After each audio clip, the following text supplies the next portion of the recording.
Hello बच्चों, कैसे आप लोग बेटा। तो वेलकम आपकी 11th क्लास में फर्स्ट सेशन में आपका बहुत बहुत स्वागत है बच्चों। अब आपकी लाइफ में कुछ ड्रास्टिक चेंजेस आने वाले हैं। अभी तक आपने साइंस की एक बुक पढ़ी थी, उसी में फिजिक्स केमिस्ट्री बायो सब कुछ था। 80 मार्क्स का थ्योरी का पेपर दिया आपने, काम हो गया। लेकिन जब आपने बायोलॉजी ऑप्ट की है क्लास 11th के लिए, मींस आप एक सीरियस नीट एस्पिरेंट्स हैं, तो आज डे 1 से लेकर आपके नीट एग्जाम तक हम आपके साथ रहने वाले हैं। आपकी जर्नी में स्टेप बाय स्टेप आपका साथ देने वाले हैं बच्चों। सिर्फ आपको बायो नीति पर सब्सक्राइब करके लिंक को शेयर कर देना है, जिससे कि आपके सारे फ्रेंड्स भी इन फ्री कोर्सेज का फायदा उठा सकें। अब आपको थोड़ा अलग ढंग से पढ़ाई करनी होगी। 70 मार्क्स का थ्योरी का पेपर होगा, तीनों फिजिक्स केमिस्ट्री बायो का अलग से तीनों की बुक होगी। और बायो की इंपॉर्टेंस क्यों बढ़ जाती है बेटा, नीट का एग्जाम 720 मार्क्स का होता है, 360 मार्क्स की बायोलॉजी आती है, 50%। तो आप इसको स्किप नहीं कर सकते, ठीक है ना। अब कुछ बच्चे कहेंगे सर क्या पढ़ना है, कैसे पढ़ना है, उसके लिए बच्चों एक अलग से वीडियो आपके लिए बना दूंगा। अभी सिर्फ आपको जो मैं करवाता जा रहा हूं उसके हिसाब से चलते जाइए। तो आज का पहला चैप्टर स्टार्ट करते हैं, लिविंग वर्ल्ड। ये फैसिनेटिंग वर्ल्ड है, आपने देखा है बहुत सारे अलग अलग टाइप के ऑर्गेनिजम्स हैं। और आपने प्रीवियस क्लास में बच्चों ये भी पढ़ा है कि what are the basic differences between living and non living, है ना। क्या बेसिक डिफरेंसेस होते हैं दोनों में। चलिए एक क्विक रिकैप कर दीजिए कि लिविंग थिंग्स ग्रो करती हैं, दे रेस्पायर, रेस्पिरेशन शो करती हैं, उनमें रिप्रोडक्शन होता है ना, और मेटाबॉलिज्म शो करती हैं। इस तरह से बहुत सारे आपने डिफरेंसेस लिविंग और नॉन लिविंग के पढ़े थे। अब मैं एनसीईआरटी का ही एक रिकॉल आपसे करवाता हूं, जो आपकी 10th क्लास की एनसीईआरटी में क्लियरली लिखा हुआ था।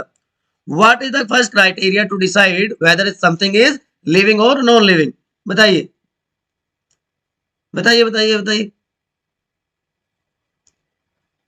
रेस्पिरेशन। रेस्पिरेशन पहला क्राइटेरिया होता है। तो इन्हीं चीजों को थोड़ा और डिटेल में हम डिस्कस करेंगे और अच्छे ढंग से इनको समझेंगे। तो नॉन लिविंग थिंग्स में बच्चों लाइफ नहीं होती, लेकिन सारे के सारे लिविंग ऑर्गेनिजम्स में लाइफ होती है। तो इसीलिए जितने भी लिविंग ऑर्गेनिज्म है, वेदर दे आर यूनिसेलुलर और मल्टी सेलुलर, सिंपल ऑर्गेनिज्म हो चाहे कॉम्प्लेक्स ऑर्गेनिज्म हो, उनमें क्या होता है, ये कुछ यूनिक फीचर्स होते हैं जो उनको डिफरेंट बना देते हैं। किनसे? Yes, from non living things. तो आज मेनली इन 5 वर्ड्स के बारे में बात करेंगे। Consciousness, growth, cellular organization, metabolism and reproduction, जो बेसिकली अलग करते हैं लिविंग और नॉन लिविंग ऑर्गेनिजम्स को। लेकिन लेकिन सर ये तो हमने पहले भी पढ़ा हुआ है, लेकिन इसीलिए बोला बच्चे। अब 2 तरह के फीचर्स होते हैं, डिफाइनिंग एंड नॉन डिफाइनिंग।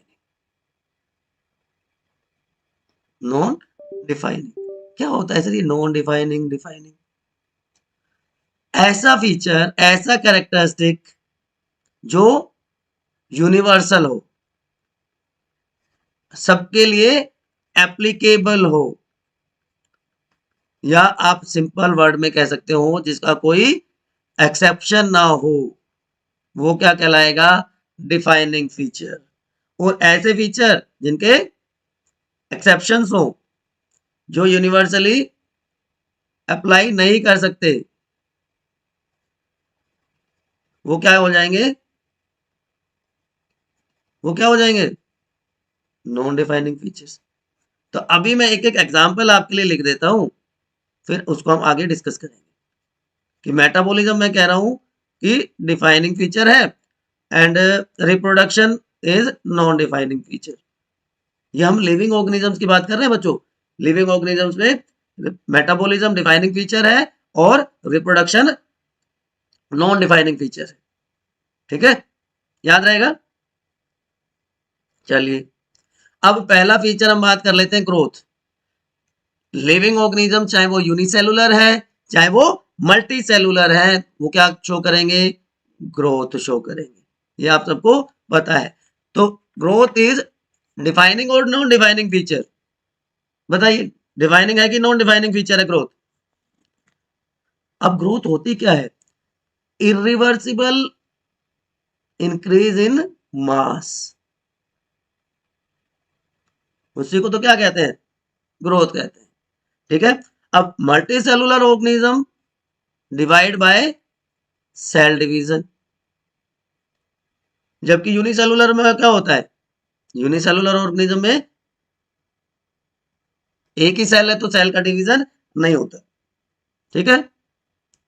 अब प्लांट और एनिमल्स में भी जो ग्रोथ का पैटर्न है वो डिफरेंट होता है, लेकिन अभी हम बात करेंगे पहले यूनिसेलुलर और मल्टी सेलुलर ऑर्गेनिजम्स की। तो in multi cellular organism and in unicellular organism mainly division किसके थ्रू होगा? सॉरी, ग्रोथ किसके थ्रू होगी? सेल डिवीजन के थ्रू। लेकिन यूनिसेलुलर ऑर्गेनिजम्स में cell division itself is a mode of reproduction. वो डिवाइड करके ही तो रिप्रोड्यूस करते हैं, चाहे हम फ्रेगमेंटेशन की बात करें चाहे हम रीजनरेशन की बात करें। तो यहां पे cell division itself is a mode of reproduction, इसीलिए डिवीजन मतलब ग्रोथ एंड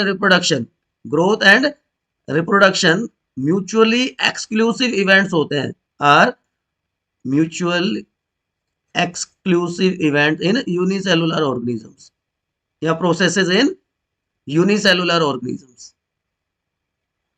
ठीक है बच्चों, बात समझ में आई कि सर एक सीधा सा ऑर्गेनिज्म है, इसमें सेल का डिवीजन हुआ, दो नए डॉटर सेल्स की फॉर्मेशन हो गई, अमीबा मान लेते हैं, यूनिसेलुलर ऑर्गेनिज्म। ठीक है। तो ये ग्रोथ भी है और ये रिप्रोडक्शन भी हो गया। ठीक है। तो सारे के सारे ऑर्गेनिजम्स बच्चों, चाहे वो यूनिसेलुलर है चाहे वो मल्टी सेलुलर है, वो ग्रोथ शो करते हैं। मैंने अभी बताया कि irreversible increase in number and size of the organism and growth involve cell division, चाहे वो यूनिसेलुलर ऑर्गेनिज्म है चाहे वो मल्टी सेलुलर ऑर्गेनिज्म। कॉम्प्लेक्स या मल्टी सेलुलर ऑर्गेनिज्म में number of cell division are high, लेकिन सिंपल ऑर्गेनिज्म में unicellular में कम होते हैं। तो increase in number and increase in body mass, ये दो कंडीशन है फॉर ग्रोथ, कि या तो सेल्स का नंबर बढ़ेगा कि भाई एक सेल थी डिवाइड करके दो हो गई, दो से चार हो गई एंड सो ऑन, इसी तरह इसका नंबर बढ़ता रहता है और ऑर्गेनिज्म में हम कहते हैं ग्रोथ हो रही है। या फिर मास बढ़ता है, बॉडी का मास बढ़ जाता है, हल्क आप में से बहुत सारे बच्चों का फेवरेट होगा। तो ये क्या हो गए? ट्विन कैरेक्टरिस्टिक्स हो गए कि increase in mass and increase in number of individuals is a twin characteristics of growth. Growth का ट्विन कैरेक्टरिस्टिक्स कहा जाता है increase in cell number and increase in body mass. ठीक है बच्चों, चलिए। तो अब प्लांट और एनिमल्स में ग्रोथ में कैसे डिफरेंस होता है? प्लांट्स बेटा आपको पता है थ्रू आउट लाइफ ग्रो करते हैं, सेल डिवीजन होता रहता है, उनका साइज बढ़ता रहता है। लेकिन एनिमल्स में इंक्लूडिंग ह्यूमन बीइंग्स एक सर्टेन एज के बाद ग्रोथ रुक जाती है या स्लो डाउन हो जाती है। ठीक है। लेकिन सेल डिवीजन होता रहेगा, क्योंकि जो सेल्स हैं उनका एक पर्टिकुलर लाइफ स्पैन होता है, या सेल्स डैमेज हो जाती है तो उन सेल्स को रिप्लेस करने के लिए, उन लॉस्ट सेल्स को रिप्लेस करने के लिए सेल डिवीजन होता रहता है। ठीक है। तो plants grow throughout their life और animals grow up to a certain age, लेकिन इनिशियल ग्रोथ ज्यादा होती है, फास्ट होती है, क्योंकि वहां पे कौन सा टिश्यू होता है? नाइन्थ क्लास में आपने पढ़ा है ना, मेरिस्टेमेटिक टिश्यू। मेरिस्टेमेटिक टिश्यू की वजह से इनिशियली ग्रोथ बहुत फास्ट हो जाती है। तो प्लांट्स में ग्रोथ कंटिन्यूअस है, एनिमल्स में ग्रोथ एक एज तक है।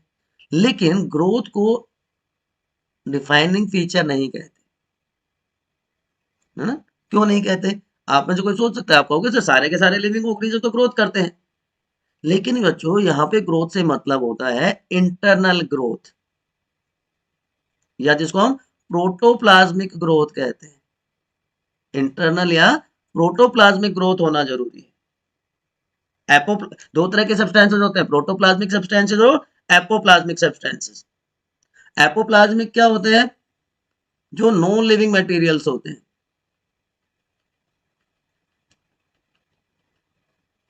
है ना, उसको हम क्या कह देते हैं? एपोप्लाज्मिक सब्सटेंसेस। कि भाई सेल वॉल है, फाइबर्स हैं कनेक्टिव टिश्यू के, बोन का मैट्रिक्स है, कार्टिलेज है, ये सारे कैसे हैं? एपोप्लाज्मिक सब्सटेंसेस। तो आपके लिए मैं एक एग्जांपल लिख लेता हूं, सेल वॉल। और प्रोटोप्लाज्म आपको पता है, साइटोप्लाज्म और न्यूक्लियस। तो इंटरनल ग्रोथ में ये दोनों चीजें आ जाती हैं, प्रोटोप्लाज्मिक और एपोप्लाज्मिक सब्सटेंसेस। अब आपने ये पहाड़ देखा है, मान लीजिए ये इसका बेस है। अब इसमें ये एक लेयर है, इसके बाद इसमें डेब्रिस इकट्ठा हो गया, तो डेब्रिस के इकट्ठा होने की वजह से इसका डायमीटर बढ़ गया। तो क्या आप इसको ग्रोथ कहेंगे? Is it a pattern of growth? बताइए, ये ग्रोथ है क्या? accumulation of non-living matter is known as accretion। ये क्या हो रहा है? नॉन लिविंग आर्टिकल्स की वजह से जो हमारे माउंटेन्स हैं उनका साइज बढ़ जाता है।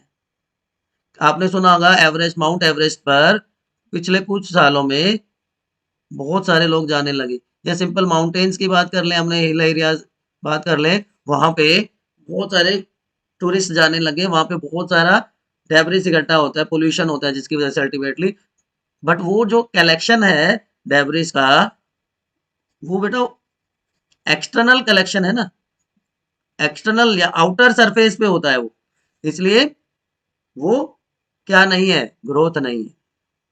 जो इंटरनल ग्रोथ होती है उसके लिए एक वर्ड यूज करते हैं हम, क्या वर्ड यूज करते हैं उसके लिए? इंट्यूसेप्शन।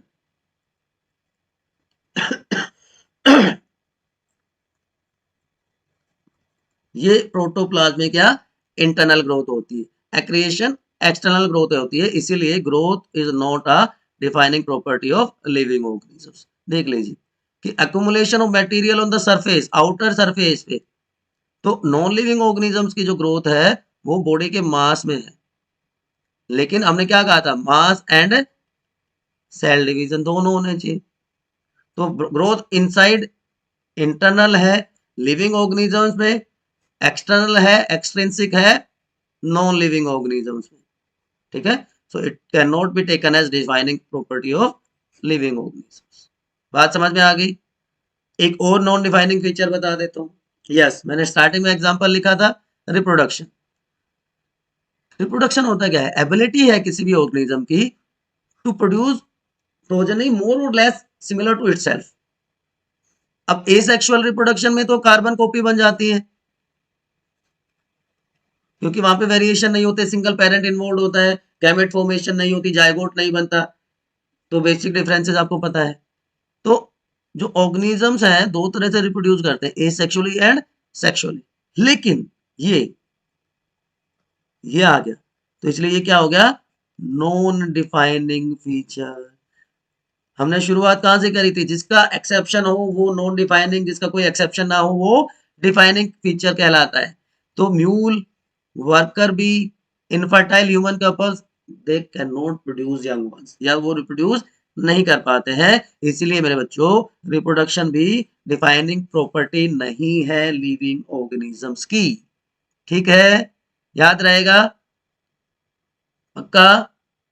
चलिए, तो जो रिप्रोडक्शन है वो लिविंग ऑर्गेनिज्म का कैरेक्टरिस्टिक तो है, लेकिन जैसे हमने डिस्कस किया कॉन्ट्रडिक्शन ग्रोथ में, इसलिए रिप्रोडक्शन की भी, क्योंकि उसके एक्सेप्शंस हैं, तो वो भी डिफाइनिंग फीचर नहीं होता लिविंग ऑर्गेनिजम्स का। अब ये देखिए यूनिसेलुलर ऑर्गेनिजम्स, जैसे चाहे वो अमीबा की बात करें हम, चाहे हम प्लेनेरिया की बात करें, वहां पे सिंपल जो डिवीजन है वो सफिशिएंट होता है। ठीक है, तो मैंने स्टार्टिंग में क्या बताया था, यूनिसेलुलर ऑर्गेनिजम्स में reproduction is synonymous to growth, कि growth and reproduction are mutually exclusive event, mutual events है, लेकिन किसमें सिर्फ unicellular organisms, not applicable everywhere in living bird. अब सेक्सुअल रिप्रोडक्शन में कॉम्प्लेक्सिटी बढ़ती है। कॉम्प्लेक्सिटी क्यों बढ़ती है? क्योंकि गैमीट फॉर्मेशन होती है, मेल और फीमेल गैमीट कंबाइन करके जाइगोट फॉर्मेशन कर देते हैं। जाइगोट में फिर एम्ब्रियो बनेगा और उससे फिर ऑफस्प्रिंग की फॉर्मेशन हो जाएगी। ये अलग से चैप्टर है, उसमें हम डिस्कस करेंगे क्लास 12th में, पूरा sexual reproduction in flowering plants and human reproduction, वहां पर बात करेंगे। लेकिन जो सिंपल ऑर्गेनिजम्स थे, स्टारफिश हो गया, प्लेनेरिया हो गया, इसमें इनको इटरनल कहा जाता है, मतलब अमर हो गए, ये तो अमर हो गए। क्यों? क्योंकि इनमें नेचुरल डेथ नहीं होती, there is no natural death. अब अगर मैं स्टारफिश की या प्लेनेरिया की बात करूं, तो आपने देखा है जो भी पार्ट लॉस्ट हो जाता है, जो भी पार्ट डैमेज हो जाता है स्टारफिश में, वो रीजेनरेट कर जाता है ना, या फ्रेगमेंटेशन हो जाती है। तो इसलिए ये मल्टी सेलुलर होते हुए भी asexual mode of reproduction show करते हैं। अब वो जो एग्जांपल्स मैं बता रहा था, जो एक्सेप्शन है, जो इसको नॉन डिफाइनिंग फीचर्स बना देता है, infertile human couple and worker bee, वो हमेशा स्ट्राइल होती है, वो ऑफस्प्रिंग्स प्रोड्यूस नहीं करती।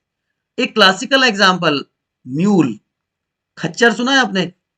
आप माता वैष्णो देवी गए होंगे, वहां पे आपने सुना होगा, वहां पे देखे होंगे कि जो कुछ हॉर्सेस भी होते हैं, देखे, लेकिन कुछ हाइब्रिड जैसे होते हैं, ना गधा होता है ना घोड़ा होता है, उसको एक खच्चर कहते हैं। तो जब मेल डंकी और फीमेल हॉर्स, मेयर जिसको कहते हैं, वो आपस में अगर रिप्रोड्यूस करें, तो उसका जो रिजल्ट होता है, जो नया ऑर्गेनिज्म प्रोड्यूस होता है, वो होता है म्यूल, जो कि स्टेराइल होते हैं, they can not give birth to young once.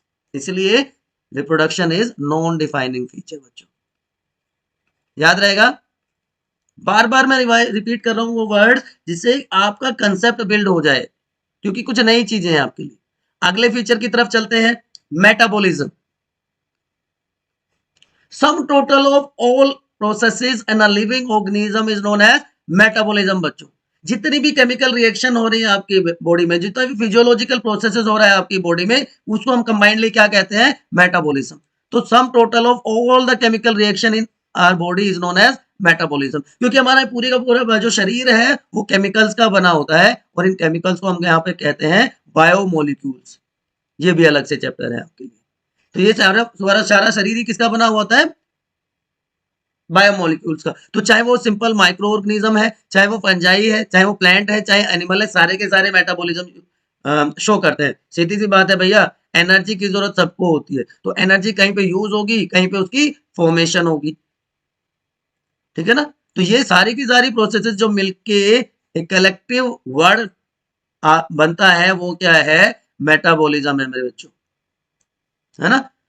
और बायोमोलिक्यूल वर्ड जो, जैसा कि मैंने बताया कि आपने कार्बोहाइड्रेट सुने होंगे, हाइड्रेट्स ऑफ कार्बन, कार्बोहाइड्रेट्स अलग अलग टाइप के होते हैं, मोनोसेक्राइड, और अभी मैं सिर्फ दो ही टाइप बता देता हूँ, पॉलीसेक्राइड, कि ये सिंगल है, ये बहुत सारे मिल जाते हैं, तो मतलब पोलीमराइजेशन रिएक्शन होती है। तो ये केमिकल जो है, मोनोसेक्राइड से पॉलीसेक्राइड बनता है, और पॉलीसेक्राइड टूट के मोनोसेक्राइड बना देता है। यहाँ पे केमिकल रिएक्शंस इन्वॉल्व हैं, देखिए आप यहाँ पर भी देख पा रहे होंगे, प्रोटीन जो फ्लो है वो होता है, एटीपी की फॉर्मेशन होती है, एटीपी को कहते हैं, yes, energy currency of the cell.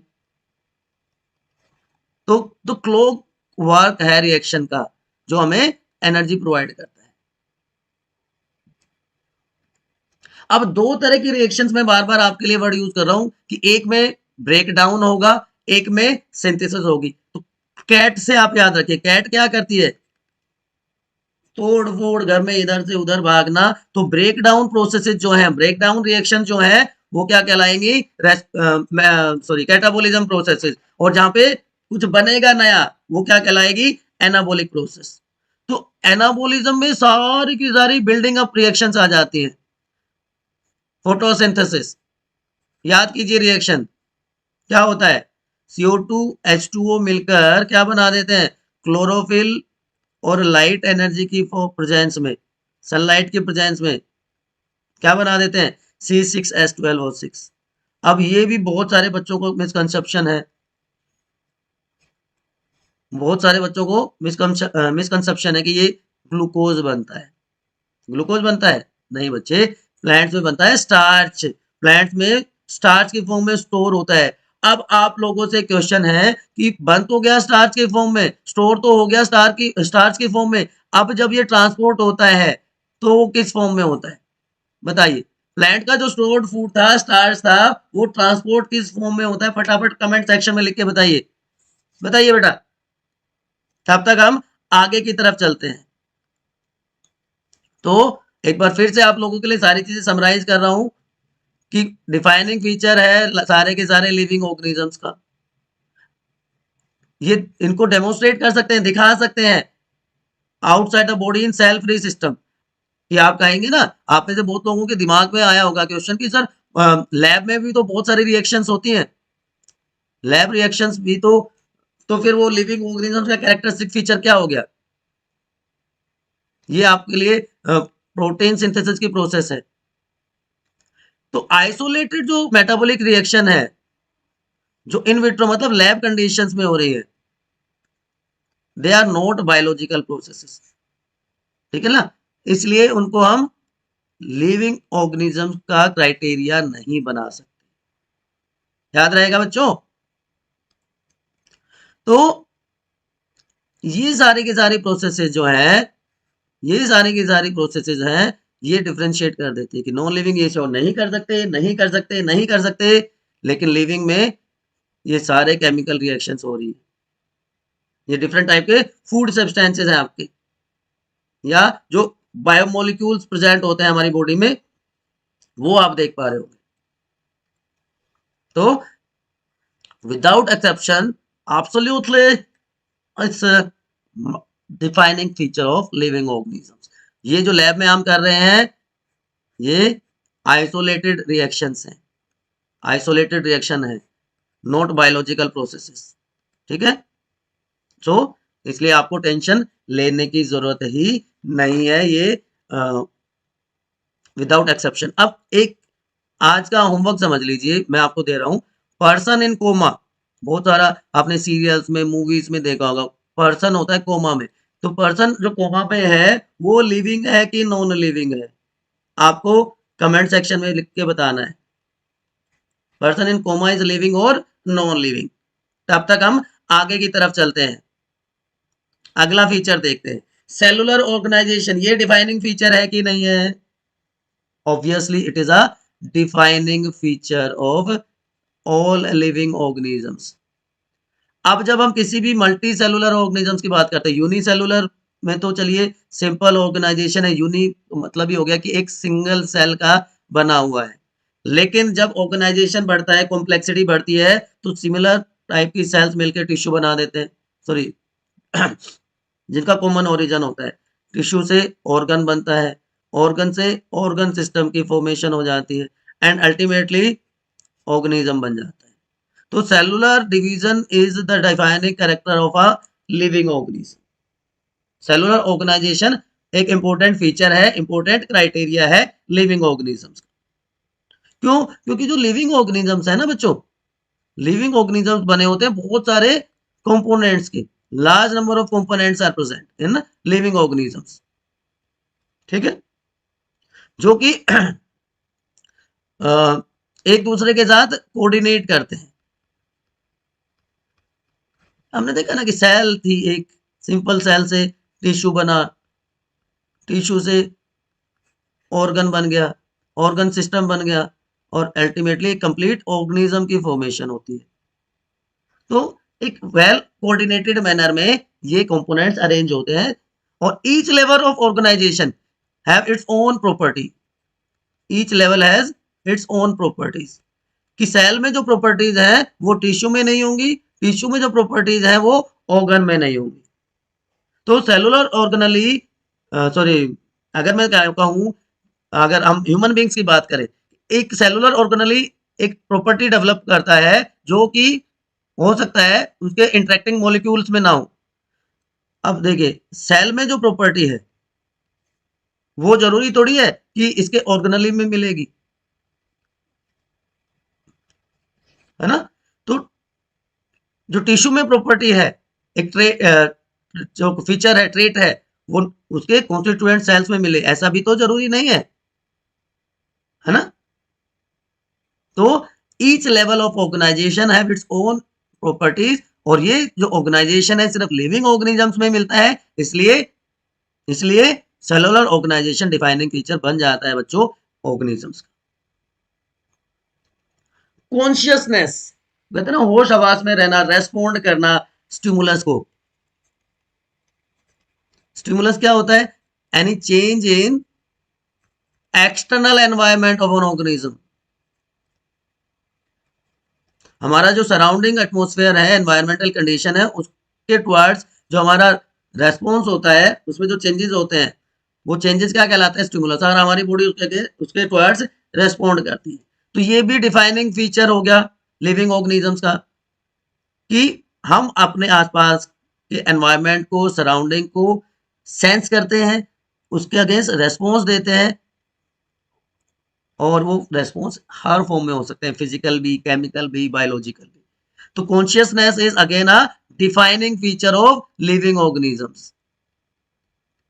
ठीक है, ये भी डिफाइनिंग फीचर हो जाता है क्योंकि जो रेस्पॉन्सिवनेस नेचर है वो यूनिक फीचर हो गया। हम सेंसिटिव हैं, हम रेस्पॉन्ड करते हैं स्टिमुलस के टुवर्ड्स, चाहे लाइट है, हीट है, साउंड है, हर चीज के टुवर्ड्स हम रेस्पॉन्स करते हैं। लाइट, वाटर, टेम्परेचर, पोल्यूटेंट्स, हमारी बॉडी किसी ना किसी फॉर्म में, फिजिकल फॉर्म में, केमिकल फॉर्म में या बायोलॉजिकल फॉर्म में इसके टुवर्ड रेस्पॉन्स करती है। वो रेस्पॉन्स पॉजिटिव भी हो सकता है, वो रेस्पॉन्स नेगेटिव भी हो सकता है, it is totally different, but response show होता है।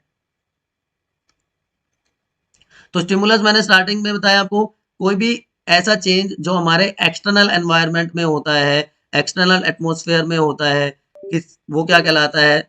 वो कहलाता है बच्चों स्टिमुलस। तो इसलिए consciousness is defining feature. Only human beings are self conscious, only humans are self conscious. इसके अलावा कोई भी ऑर्गेनिज्म सेल्फ कॉन्शियसनेस शो नहीं करता। तो ये एडिशनल फैक्टर है। अपने खुद की अवेयरनेस के बारे में पता है, बाकी एनिमल्स को अवेयरनेस नहीं होती। ठीक है बच्चों, तो हम सिर्फ सेल्फ कॉन्शियस शो करते हैं। तो ये 5 फीचर्स की हमने बात करी बच्चों। हमने बात करी रिप्रोडक्शन की, हमने बात करी मेटाबॉलिज्म की, हमने बात करी ग्रोथ की, हमने बात करी कॉन्शियसनेस की, और क्या रह गया? एक 5 फीचर्स की हमने बात करी, कौन सा रह गया बताइए फटाफट। क्या फीचर था भाई हमारा 5वां? Cellular organisation. आप याद नहीं रखते बेटा। बहुत सारे बच्चे कमेंट मारेंगे सर आपको भी तो याद नहीं रहा। Cellular organisation.